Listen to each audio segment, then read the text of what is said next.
Bismillahirrahmanirrahim. Alhamdulillah. Wassalatu wassalamu ala sina rasulillah sallallahu alayhi wa sallam. Donc, après cette petite interruption technique, Bismillah, nous commençons la 61e Jalsa Muhammadiyya, walhamdulillah, wa shukrulillah, à la suite des considérations sur les modalités d'enseignement initiatique. Marhaban jamia. C'est une jalsa de rattrapage, si on peut dire. J'en ferai peut-être une autre ce soir. Oui. Inch'Allah, on verra bien. Wabillahi tawfiq. Donc, on a vu qu'on pouvait décrire trois modalités d'enseignement par le hal, par l'ishara et par la ibara, en précisant que les deux premières sont spécifiquement de l'ordre initiatique, concernent directement l'ordre initiatique du suluk, et que la dernière est à la limite, voire à la frontière, on peut dire, c'est-à-dire la formulation explicite d'un enseignement qui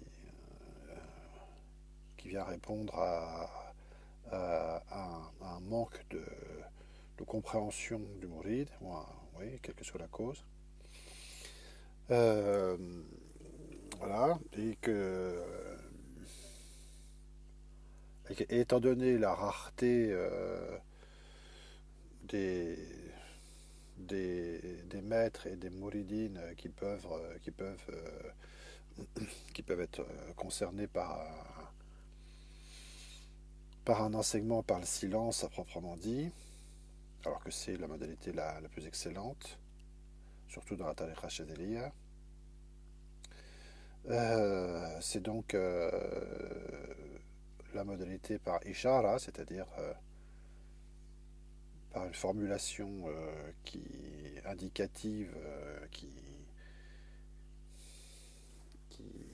qui amène qui oblige, qui rend nécessaire un effort d'interprétation et de compréhension surtout. Voilà, c'est donc cette modalité qui est vraiment la plus, on doit rechercher finalement le plus souvent, qui est la plus souvent mise en œuvre. Ceci étant, il nous a semblé intéressant de développer ici quelques considérations relatives à un point particulier concernant justement les trois modalités principales d'enseignement spirituel.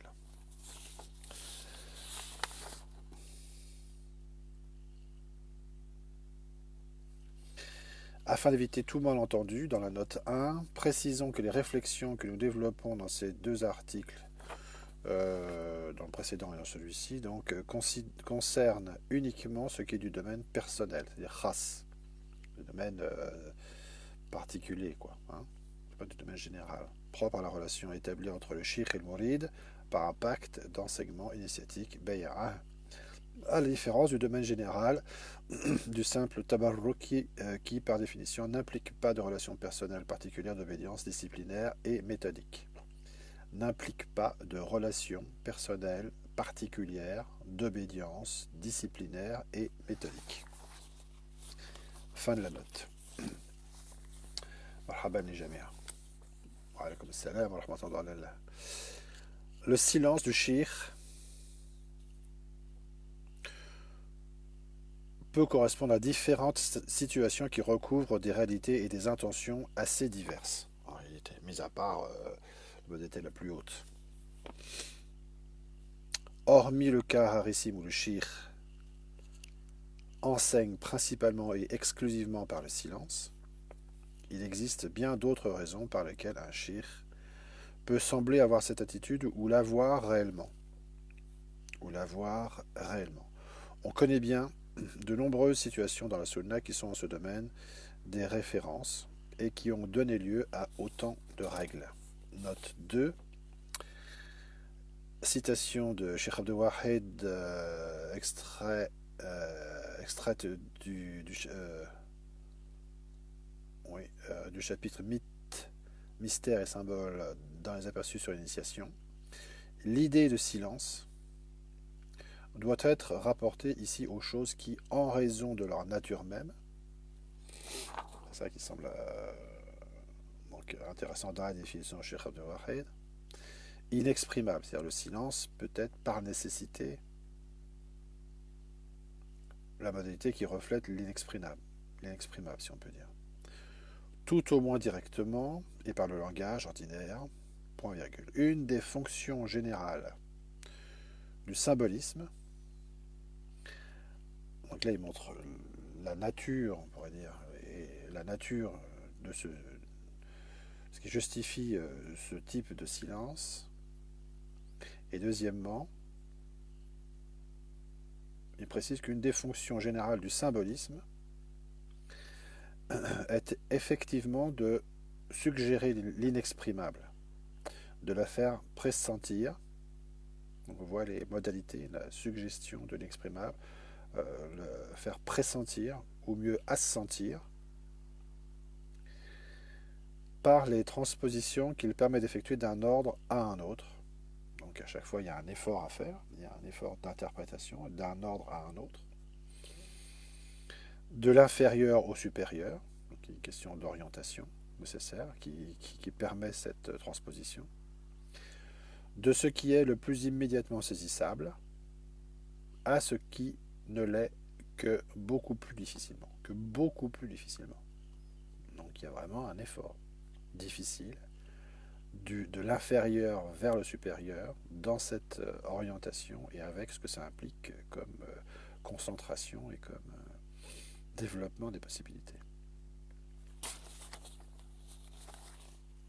Je parle de l'attitude du mouride par rapport à cet enseignement et à ce symbolisme. Le symbolisme, c'est pas simplement lire des belles phrases et être dans une attitude un peu sentimentale, voire très sentimentale, ou trop. Il existe, donc hormis le cas rarissime où le shir enseigne principalement exclusivement par le silence, il existe bien d'autres raisons par lesquelles un shir peut sembler avoir cette attitude ou l'avoir réellement. On connaît bien de nombreuses situations dans la sunna qui sont en ce domaine des références et qui ont donné lieu à autant de règles. On pourrait faire une étude sur les silences du prophète, et qui serait certainement très intéressante sous ce rapport. Donc là, on peut déjà préciser une première modalité de silence, c'est-à-dire silence en raison de ce qui est inexprimable par nature.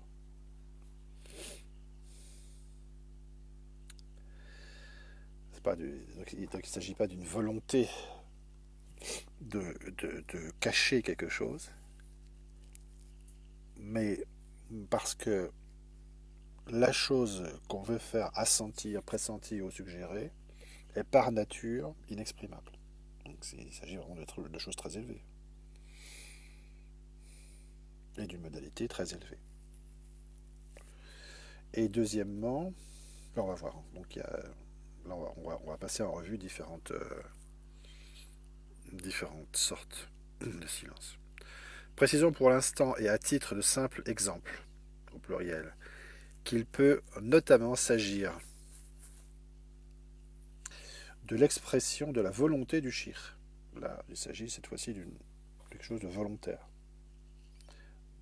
De ne pas donner de développement à une considération qui serait mal formulée par le mouride. En réponse donc à à un manque de adab, ou qui n'aurait pas à être actuellement prise en considération. Il y a la formulation de quelque chose sous forme de question, sous forme de remarque, peu importe. Et le cheikh estime que il ne convient pas pour le mouride d'y répondre. Absolument ou pour l'instant. Note 3. Ces attitudes correspondent respectivement à la sunna qui consiste à couvrir la nudité sitrul awra de son frère ou à ne pas la découvrir davantage. Kashf al-awra.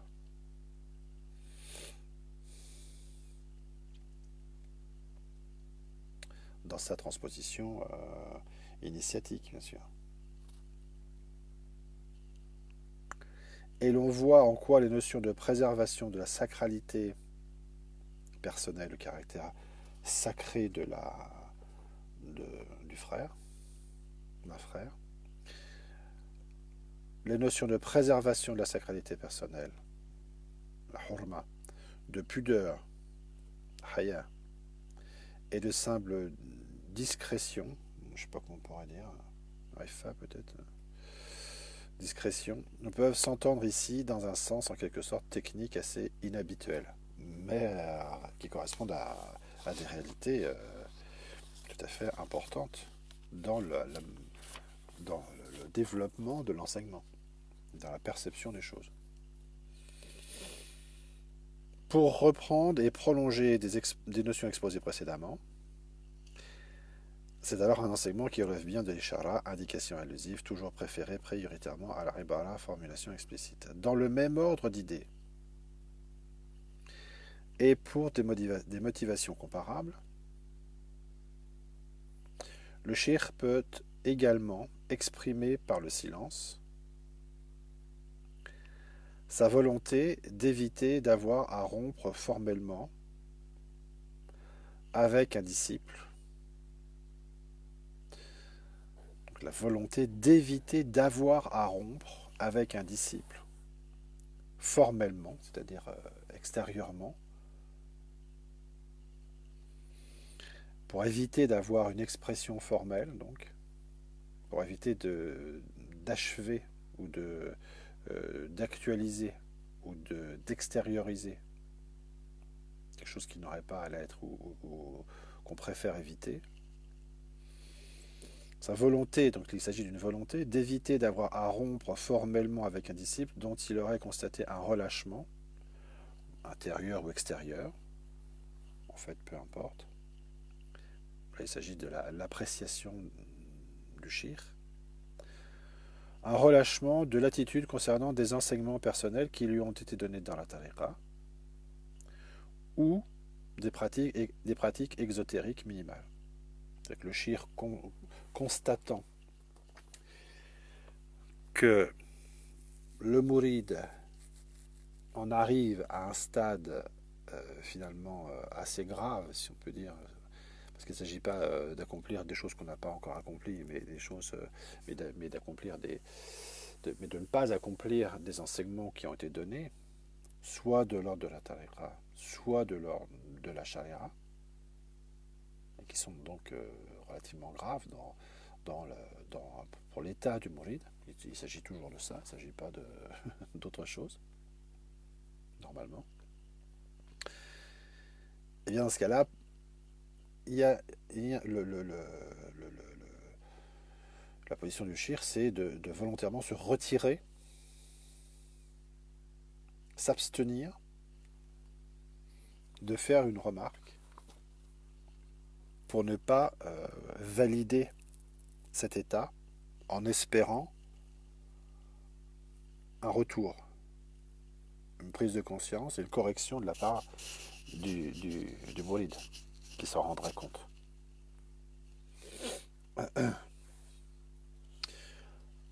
Donc là, il s'agit d'une modalité. Donc on a vu un silence qui correspond à un manque de adab. Maintenant, précédemment aussi, qui correspond à un manque d'actualité d'enseignement positif. On considère que ce n'est pas le moment de dire telle chose. Quatrièmement, c'est donc une modalité d'évitement pour une rupture éventuelle ou d'extérioriser une rupture éventuelle, alors qu'elle n'est encore qu'à l'état de germe ou pas encore formulée totalement ou exprimée totalement ou comprise totalement. Donc inexprimable par nature, par manque de hadab, silence par manque d'actualité, pour un manque d'actualité ou pour un évitement de rupture. J'essaie de donner des formules pour faire une énumération des choses. Alors, l'enseignement initiatique personnel étant nécessairement dispensé à la mesure de l'irada, de la volonté sincère du mouride de progresser, c'est-à-dire à la condition première que celle-ci existe réellement. S'il n'y a pas d'irada, ou si l'irada en question n'est pas actualisée ou n'est pas active, il n'y a pas de raison de développer un enseignement s'il n'y a pas d'irada, s'il n'y a pas de mouride. Le mouride, il n'existe en tant que tel que parce qu'il a une volonté de progresser dans la voie. Autrement, c'est pas la peine. Il n'y a pas de mouride. Il est défini, si on peut dire, par cela, le mouride. Donc s'il n'y a pas d'objet, il n'y a pas de raison de développer un enseignement spécifique, puisque là, il est question d'enseignement spécifique. Ça n'empêche pas qu'il y ait des enseignements généraux. Mais dans ce cas-là, c'est un autre domaine. Là, on parle d'enseignement initiatique spécifique entre le shir et le mouride.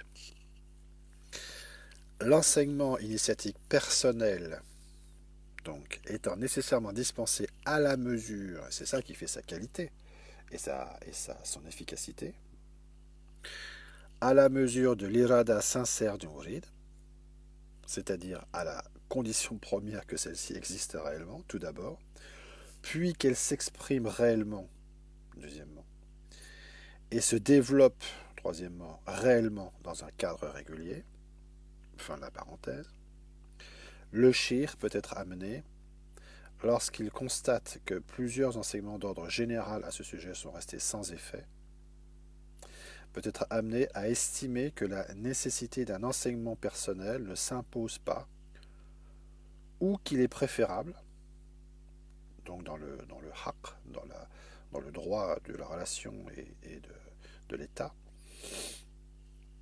initiatique, pour le mouride de ne pas le dispenser, parce qu'il serait mal compris ou pas compris, ou voilà, ça serait encore pire, pour lui, toujours, puisque les conditions mêmes qui sont nécessaires à la fructification d'un éventuel enseignement ne sont pas établies et respectées, à savoir la prise en considération des dispositions générales de la chaléra, bien sûr, mais aussi la prise en considération des enseignements.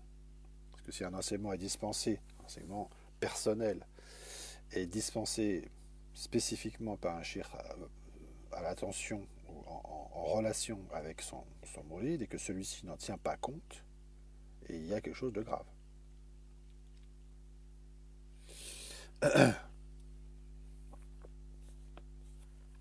Plus généralement, alors il y avait une note au passage, sont restés sans effet. Plusieurs enseignements d'ordre général à ce sujet sont restés sans effet. Note 4. Note 4. Conformément au récit coranique, voilà, c'est par rapport à la question de plusieurs fois sans effet. Conformément au récit coranique bien connu et à la règle de grammaire arabe qui établit que la multiplicité, et le pluriel sont effectifs à partir de 3. Il y a l'unité, le duel et le pluriel. Le pluriel, c'est 3. À partir de 3, il y a la notion de quantité. Une fois, c'est excusable et excusé. Dans la sunna, c'est une notion bien connue. Premier regard, etc. Deux fois, on est entre les deux. Mon cœur balance. Entre les deux, mon cœur balance. Et la troisième fois, il y a accomplissement dans la multiplicité. Et là, il y a un trop. C'est le cas de le dire. Par contre, trop, c'est trop. Alors, donc on en était où? Voilà. Puisque les conditions mêmes qui sont nécessaires à la fructification ne sont pas établies et respectées. Plus généralement, on peut d'ailleurs valablement penser que le constat de l'extension et de la généralisation des conditions défavorables, alors là c'est beaucoup plus, c'est de manière cyclique, à la mise en place des dispositions traditionnelles concernant l'initiation conduisent un nombre naturellement croissant de maîtres, des maîtres effectifs de la voie, pourtant régulièrement détenteurs des autorisations correspondantes, c'est-à-dire qui pourraient développer l'enseignement, à étendre en conséquence leur propre silence, en renonçant à exercer leurs fonctions. On a déjà évoqué cet aspect des choses par rapport à la disparition des maîtres, notamment d'enseignement initiatique personnel, mais pas uniquement, et ainsi que la dégénérescence cyclique soit la cause principale de leur raréfaction. Voilà, on peut le voir comme ça. Et de leur disparition extérieure à la fin des temps. Ce qui ne veut pas dire qu'ils ne soient pas présents. Mais ils ne sont pas ni connus, ni ou ils peuvent être connus mais pas actifs. Au moins par cette fonction d'enseignement personnel.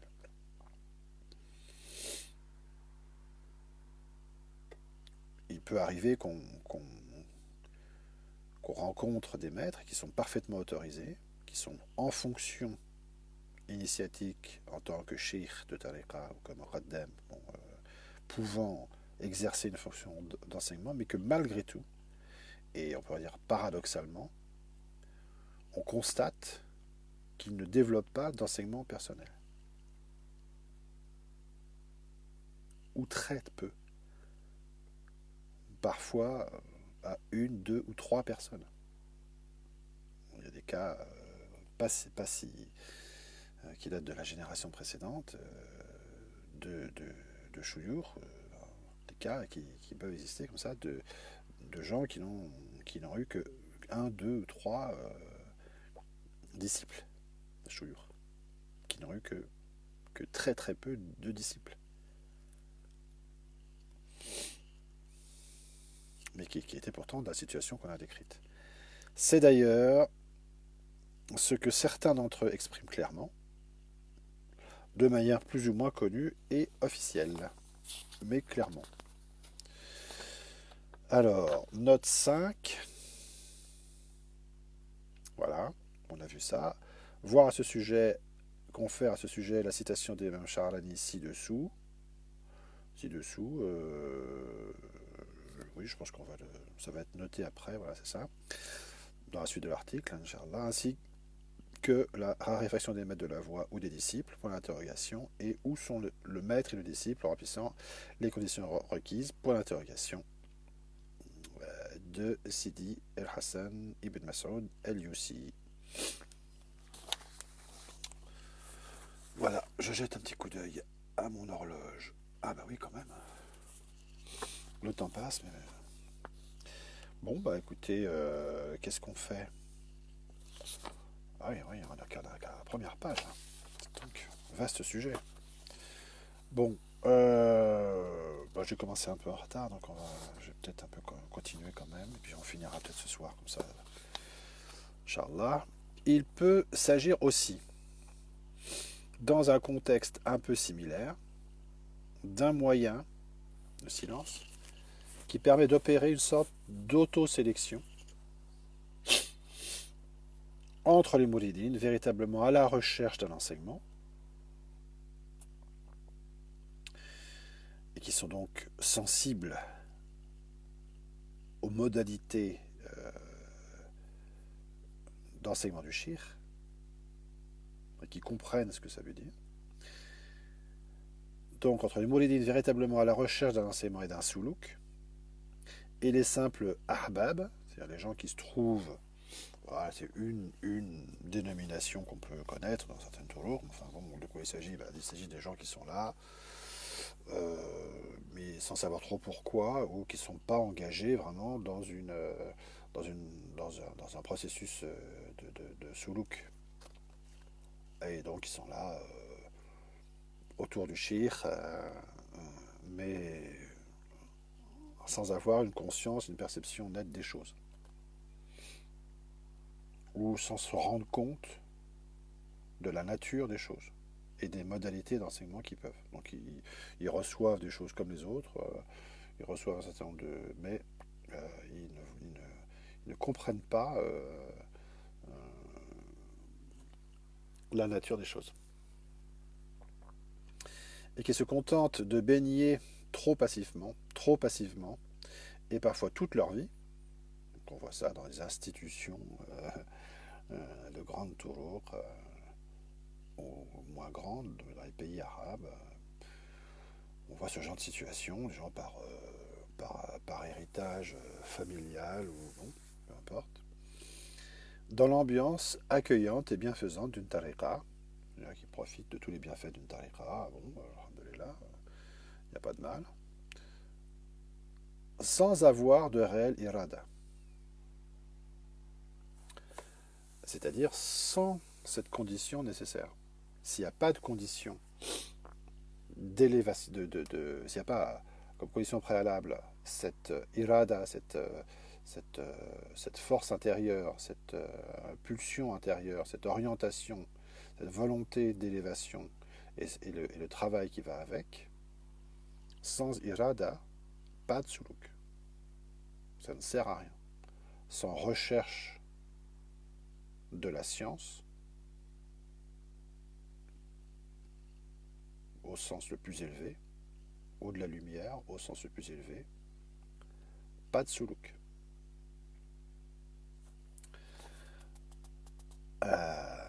Pour reprendre une citation de Cheikh Mohammed Zaki-ed-Din Ibrahim, je crois.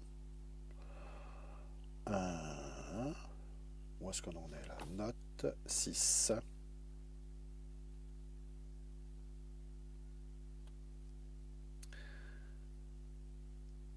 Ouais. Et donc, à cause de cela, comme on l'a vu précédemment, il est toujours bénéfique pour tout mouride digne de ce nom, c'est-à-dire qui est vraiment un détenteur d'une irada, d'une volonté de progression effective, de veiller à se demander méthodiquement, c'est-à-dire de manière appliquée, en quoi consiste, en quoi se manifeste et en quoi s'exprime réellement sa propre irada. Est-ce que c'est quelque chose de théorique?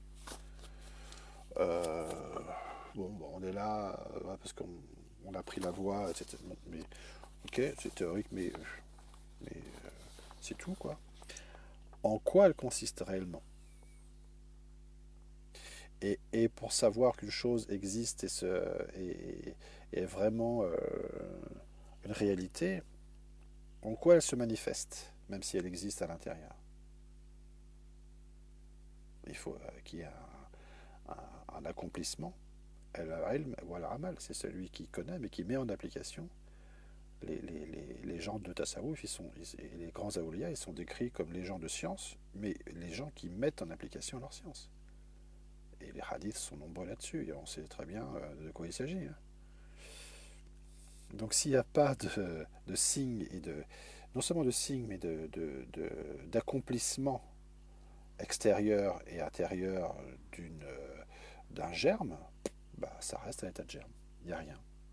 Ça reste à l'état de tabarrouk, dans le meilleur des cas. En quoi consiste, en quoi se manifeste et s'exprime réellement sa propre irada? Bien, on va arrêter là pour l'instant, Inch'Allah. Et puis, on va continuer ça gentiment, Inch'Allah, ce soir. J'espère pouvoir. Voilà, on est parti pour plusieurs, plusieurs rendez-vous, parce que c'est un sujet important, effectivement, et qui touche vraiment le cœur de l'enseignement, des relations avec le shir, pas uniquement, mais ensuite de la manière de vivre la relation et d'en profiter, d'en bénéficier. Wabillahi tawfiq. Wallahu a'lam wa sallallahu ala sayyidina rasulillahi sallallahu alayhi wa sallam.